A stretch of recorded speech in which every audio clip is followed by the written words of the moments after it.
எல்லோருக்கும் வணக்கம். இன்னைக்கு சில முக்கியமான டேட்டாஸ் பார்க்கலாம். ஆக்சுவலாக இது நேற்று நான் சண்டே ரெக்கார்ட் பண்ணேன், பட் அந்த ரெக்கார்டோட வாய்ஸ் ரொம்ப லோவாக இருந்ததுனால நான் அதை கேன்சல் பண்ணிட்டு இப்போ ஃப்ரெஷ்ஷாக ரெக்கார்ட் பண்ணி அனுப்புகிறாங்க. ஸோ ஃபஸ்ட்டு பார்த்துடலாம். மல்டி அசெட் ஃபண்ட் அது வந்து கோல்டு அண்ட் சில்வரோட எக்ஸ்போஷர் வந்து ரொம்ப குறைச்சிருக்காங்க. இதை வந்து நம்ம எப்படி எடுத்துக்கலாம்னா ப்ராஃபிட் புக்கிங் பண்ணுறாங்கன்னு கூட எடுத்துக்கலாம்.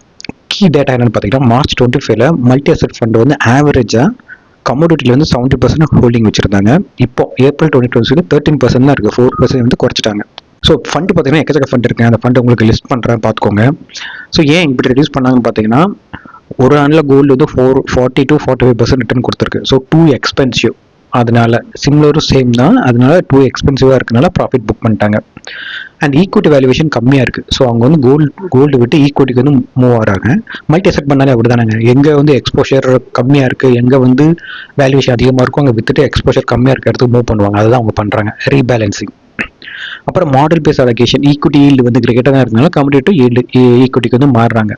ஸோ ஃபண்ட் மேனேஜரோட லாஜிக் என்னது, பெட்டர் ரிஸ்க் அண்ட் ரிவார்டு தான் மல்டி அசெட். ஸோ எங்கே வந்து ரிஸ்க் கம்மியாக இருக்கும் அங்கே இன்வெஸ்ட் பண்ணிட்டு ரிஸ்க் அதிகமாக இருக்கிறதுல வித்துருவாங்க. ஸோ அதை இப்போ வந்து பண்ணியிருக்காங்க. ஸோ கோல்டு ஹெவி போர்ட்ஃபோலியோ வந்து ஸ்லைட்லி ரீபேலன்ஸ்க்கு வந்து மாறி இருக்காங்க. ஸோ 10 to 15 கோல்டு வந்து ஸ்டில் மெயின்டைன் பண்ணுறாங்க. பார்க்கலாம் இது எந்த அளவுக்கு அவங்களை ஹெல்ப் பண்ணுது அப்படின்ட்டு. நெக்ஸ்ட் வந்து பார்த்தீங்கன்னா ஆந்திராவில் வந்து ஒரு நியூஸ் வந்துச்சுங்க. ஸோ ஆந்திராவோட சீஃப் மினிஸ்டர் சந்திரபாபு நாயுடு இருக்காருல்ல, ஸோ அவர் என்ன சொல்லியிருக்காரு அப்படின்னு பார்த்தீங்கன்னா 3வது குழந்தை பிறந்துச்சுன்னா 30,000, 4வது குழந்தை பிறந்தா 40,000 இம்மிடியேட்டாக நான் வந்து இன்சென்டிவ் கொடுப்பேன் அப்படின்னு அனௌன்ஸ் பண்ணியிருக்காருங்க. ஆக்சுவலாக பார்த்தீங்கன்னா ஆல்ரெடி அவங்ககிட்ட வந்து 2வது குழந்தை பிறந்தா 2,000 இன்சென்டிவ் ஆல்ரெடி இருக்குது. ஸோ இது போக 3-4 குழந்தைக்கு வந்து அவர் வந்து அனௌன்ஸ்மெண்ட் பண்ணுறாரு. ஏன் பண்ணுறாங்க அப்படின்னு பார்த்தீங்கன்னா ஆந்திராவோட ஃபெர்டிலிட்டி ரேட் வந்தீங்கன்னா 1.7, 2.1 இருக்கணும், அது கீழே இருக்குது. அதனால இன்க்ரீஸ் பண்ணணும் அப்படின்னு பண்ணியிருக்காரு. ஏன்னா ஒர்க்கிங் ஏஜ் பாப்புலேஷன் வந்து குறைஞ்சிட்டே வருது, அதில் எக்கனாமிக் வந்து இம்பாக்ட் கிரியேட் பண்ணும் அப்படின்னு சொல்கிறாங்க. So Japan and South Korea போல் நம்ம ஸ்டேட் ஆயிடக்கூடாது அப்படின்னு அவர் பண்ணிட்டு இருக்காரு. பார்க்கலாம். பட் இதில் ஒரு ஐரன் என்னன்னு பார்த்தீங்கன்னா இவர் தான் ஒரு காலத்தில் பாப்புலேஷன் கண்ட்ரோலுக்கு வந்து நிறைய அட்வைஸ் பண்ணாரு, நிறைய ஸ்டெப் எடுத்தாரு, எப்படி ரிவர்ஸ் எல்லாம் பண்ணுறாருங்க. இதெல்லாம் இது கொஞ்சம் ரிஸ்கான விஷயம் தான். ஸோ இதில் வந்து பார்த்தீங்கன்னா கன்சியூமர் குட்ஸ், பேபி கேர் இதுக்கெல்லாம் வந்து லாங் டைமாக கொஞ்சம் ப்ளஸ் இருக்கும். ஸ்கூல் ஹாஸ்பிட்டலுக்கு ப்ளஸ் தான், இன்சூரன்ஸ் மியூச்சுவல் ஃபண்டுக்கும் ப்ளஸ் தான். ஸோ விப்ரோ, ஹெச்எல், பிஎன்ஜி இதெல்லாம் பார்த்தீங்கன்னா உங்களுக்கு இதனால பெனிஃபிட் ஆகும் ஆந்திராவில். பட் எனக்கு இதில் தனிப்பட்ட கருத்து உண்டுங்க. இது இப்படி பண்ணணுமா அப்படின்னு கேட்டிங்கன்னா எனக்கு வந்து I am not sure. Correct தான், ஒரு 2வது குழந்தை ஓகே, 3வது குழந்தை ஓகே, 4வது குழந்தை வரைக்கும் போகிறது எனக்கு தெரியலங்க. பாப்புலேஷன் இன்க்ரீஸ் பண்ணலாம், பட் 4 குழந்தைங்க அப்படின்னு ஒரு சொல்கிறது எனக்கு சரியாக தெரியல. மேபி அவர்கிட்ட டேட்டா இருக்கலாம், அதை பொறுத்து அவர் பண்ணலாம். சரி பார்க்கலாம் இது எந்த அளவுக்கு ஒர்க் ஆகுதுன்ட்டு. அண்ட் நெக்ஸ்ட் பார்த்தீங்கன்னா டிசிஎஸோட சிஓ கிருத்திவாசன் அவர் என்ன சொல்லியிருக்காருன்னா டிசிஎஸ் தான் வேர்ல்டு லார்ஜஸ்ட் ஏ டெக் ஃபார்மாக இருக்கும் அப்படின்னு அவர் வந்து சொல்கிறாருங்க. வந்து பொட்டன்ஷியல், அதாவது ரியல் ஏயோட பொட்டன்ஷியல் வந்து ரியலைஸ் பண்ணிட்டோம். ஸோ இனிமேல் போல்டாக மூவ் பண்ண போகிறோம், ஏஐ டெக்னாலஜி எங்களோட கம்பெனி மாற்ற போகிறோம் அப்படின்னு சொல்கிறாரு.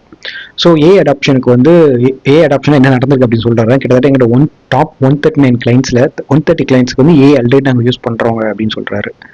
அப்புறம் inflation point, experimental pilot and scale deployment நாங்கள் பண்ணிட்டு இருக்கோம். ரெவன்யூ மட்டும் எங்களுக்கு வந்து 2.3 பில்லியன் ஆனுவலாக வருது அப்படிங்கிறாரு.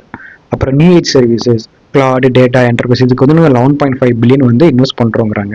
அது மாதிரி 2,70,000 எம்ப்ளாயி வந்து அப்ஸ்கில் பண்ணியிருக்காங்க ஏஐல. இது ப்ரீவியஸ் இயரோட 3x இன்க்ரீஸ் ஆயிருக்குன்னு சொல்கிறாரு.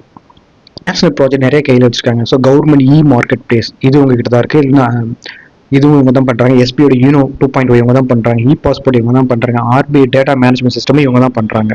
ஸோ இப்போ வந்து ஏக்கு வந்து ஒரு 5 லேயர் ஸ்ட்ரக்சர் வச்சிருக்கேன் அப்படின்னு சொல்கிறாங்க.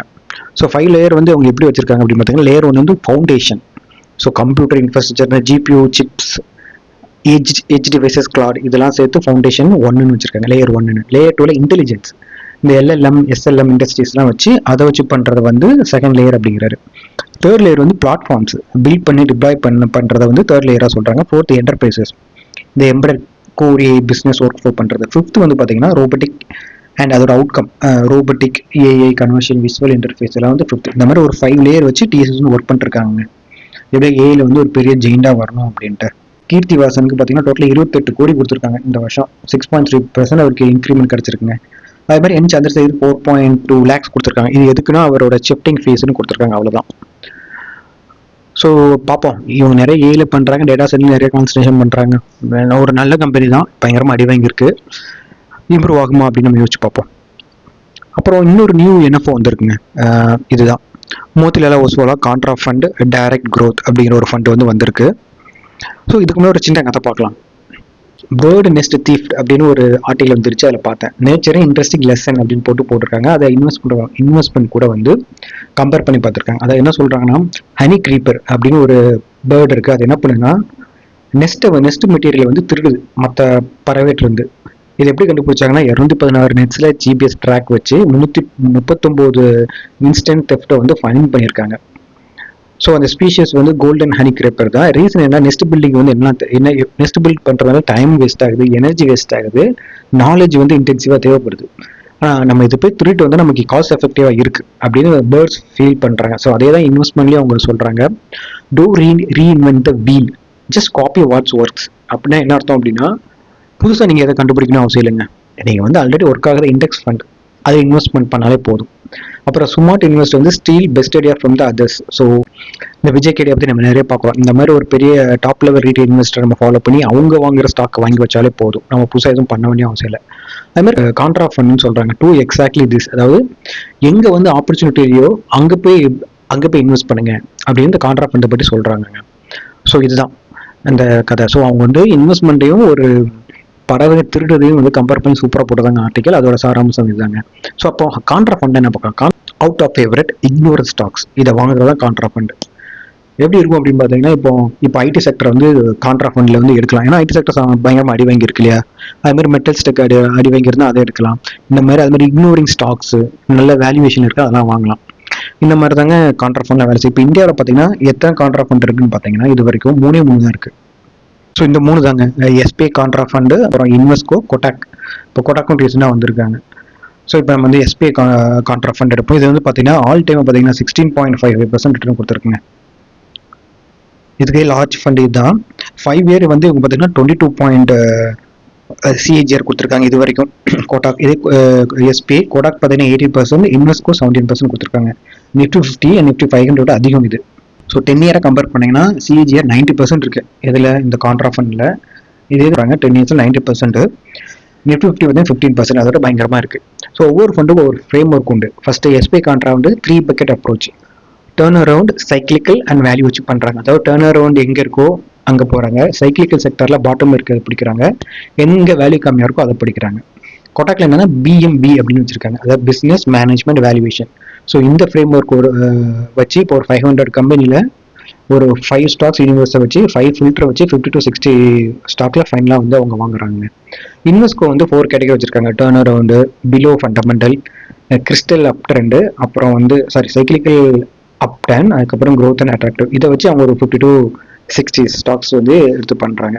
இப்போ புதுசாக நமக்கு வந்திருக்கு வந்து மோத்திலால் ஒஸ்வாலாவோட கான்ட்ரா ஃபண்ட் வந்துருக்குங்க.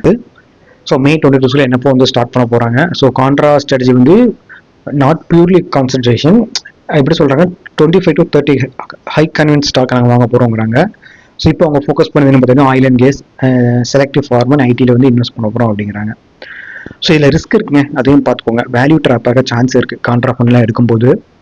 அப்புறம் மொமெண்டம் ஸ்டாக்ல எடுப்பீங்க, மொமெண்டமே இல்லாமல் இருக்கலாம். டைமிங் வந்து எடுக்கும்போது நீங்கள் எடுக்கிற டைமில் ரிட்டர்ன் கொடுக்காம இருக்கலாம். மினிமம் 5 இயர்ஸ் வெயிட் பண்ணுற மாதிரி தான் இந்த ஃபண்ட் உங்களுக்கு வந்து யூஸ் ஆகுங்க. ஸோ நெக்ஸ்ட் பார்த்தீங்கன்னா மியூச்சுவல் ஃபண்ட் ஏப்ரலில் 14,540 கோடி கேஷாக வச்சிருக்காங்க. இதுதாங்க நம்ம நெக்ஸ்ட் பார்க்குறது. கிட்டத்தட்ட 28 மியூச்சுவல் ஃபண்ட் ஹவுஸில் ஏப்ரல் 2026 14,540 கோடி கேஷாக வச்சிருக்காங்க. ஸோ இண்டஸ்ட்ரியில் கேஷாக பார்த்தீங்கன்னா 2.55 2.57 வந்து டோட்டலாக அதிகமாக இருக்குங்க. இது வந்து டாக்டிக்கலாக இருக்காங்க, காஷனாக இருக்காங்க அப்படின்னு சொல்கிறாங்க. ஸோ இதில் அதிகமாக வச்சு பார்த்தீங்கன்னா ஐசிஐசிஐ பொட்டன்ஷியல் மியூச்சுவல் ஃபண்ட் 5,577 கோடி வச்சிருக்காங்க. டிஎஸ்பி வந்து 3,331 கோடி, HDFC வந்து 4,232 கோடி, SBI 2,021 கோடி, அப்புறம் HSP, கொட்டாக் அண்ட் சாம்கோ, பராக்பரிக்கு வந்து 500+ crore வந்து கையில் வச்சிருக்காங்க. யார் டிப்ளை பண்ணியிருக்காங்கன்னு பார்த்தீங்கன்னா அது இன்ட்ரெஸ்டிங்க. ஆக்சிஸ் மியூச்சுவல் ஃபண்ட் இருக்குல்ல, அவங்க வந்து டிப்ளை பண்ணிட்டாங்க. ஆக்சிஸ் மியூச்சுவல் ஃபண்ட் வந்து 3,744 கோடி டிப்ளை பண்ணியிருக்காங்க. அது போக 20 ஃபண்ட் ஹவுஸும் இந்த மாதிரி பண்ணியிருக்காங்க. கேஷ் அங்கே கையில் வச்சிருக்காங்கன்னா எல்லாருமே தெரிஞ்சது தான். இந்த வெஸ்டர்ன் ஏசியா வார், அப்புறம் PSC மிட் கேப் வந்து கொஞ்சம் மேலே ஏறிடுச்சு. ஃபண்ட் மேட்ச் வந்து காசெல்லாம் செல் பண்ணி கலெக்ட் பண்ணி கையில் வச்சிருக்கிற மாதிரி தாங்க தெரியுது. ஸோ இவங்க வச்சிருக்கிறது பார்த்தா நமக்கு ரிஸ்க் அதிகம் அப்படிங்கிற மாதிரி தான் இருக்குது. எப்பவுமே மியூச்சுவல் ஃபண்ட் ஒன்று ஃபாலோ பண்ணுறாங்கன்னா அதை நம்ம தொடர்ந்து பார்க்கணுங்க. அப்புறம் இன்னைக்கு வந்து டிமேட்டில் வந்து EGR வந்து வந்துட்டாங்க. So electronic gold receipt. வந்து இன்னிலேருந்து ட்ரேட் ஆக போகுது. பட் என்னென்ன ப்ரோக்கரில் எங்கெங்கே ட்ரேட் ஆகுது எனக்கு தெரியல. நான் ஆனால் அதை செக் பண்ணிட்டு சொல்கிறேன்.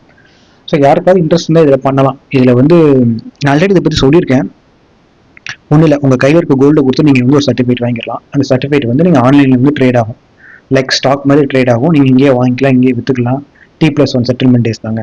அண்ட் ஃபிசிக்கல் கோடோட கோல்டாக கன்வெர்ட் பண்ணாலும் நீங்கள் பண்ணிக்கலாம். பட் ஃபிசிக்கல் கோல்டாக கன்வெர்ட் பண்ணும்போது ஒரு ட்ரிக் என்னன்னா, இப்போ நீங்கள் உங்கள் வச்சிருக்க அந்த சர்டிஃபிகேட் கொண்டு போய் ஒரு பர்டிகுலர் ஸ்டோரில் பர்டிகுலர் இடத்துல தான் போய் வாங்கணும்னு சொல்லுவாங்க. நீங்கள் அந்த இடத்துக்கு நீங்கள் போகணும். நீங்கள் ஃபிசிக்கலாக போய் நீங்கள் வாங்கிட்டு வரணும், உங்களுடைய பியூரிட்டியெல்லாம் வெரிஃபை பண்ணி பார்க்கலாம். ஏன்னா இப்போ இது சக்ஸஸ் ஆகும்னு சொல்கிறாங்க. ஏன்னா எல்லா பக்கமும் ETF-லேருந்து வெளியே வர போகிறதா சொல்கிறாங்க. அண்ட் ஆல்ரெடி கோல்டு வந்து காயின்ஸ் அண்ட் பாரை வந்து தமிழ்நாட்டில் விற்கக்கூடாதுன்னு வேறு சொல்லியிருக்காங்க. ஸோ இதுதான் எல்லாரும் கோல்டு இன்வெஸ்ட் பண்ண போகிறாங்க, மோஸ்ட்லி இதில் போய் இன்வெஸ்ட் பண்ணுவாங்க அப்படின்னு ஃபோக்கஸ் பண்ணுறாங்க. பட் கரண்டாக அதுலேருந்து லிக்விடிட்டி இல்லை. அந்த ஜுவல்லரி பார்ட்டிசிபேஷன் கம்மியாக தான் இருக்குது. பார்க்கலாம், இது இப்போ தான் வந்திருக்கு. கொஞ்ச நாள் கழிச்சு நம்ம பார்ப்போம் இது எந்த அளவுக்கு ஹெல்ப் பண்ணுது அப்படின்ட்டு. ஓகே, இந்த நியூஸ் உங்களுக்கு ரொம்ப யூஸ்ஃபுல்லாக இருக்குன்னு நினைக்கிறேன். நன்றி, வணக்கம்.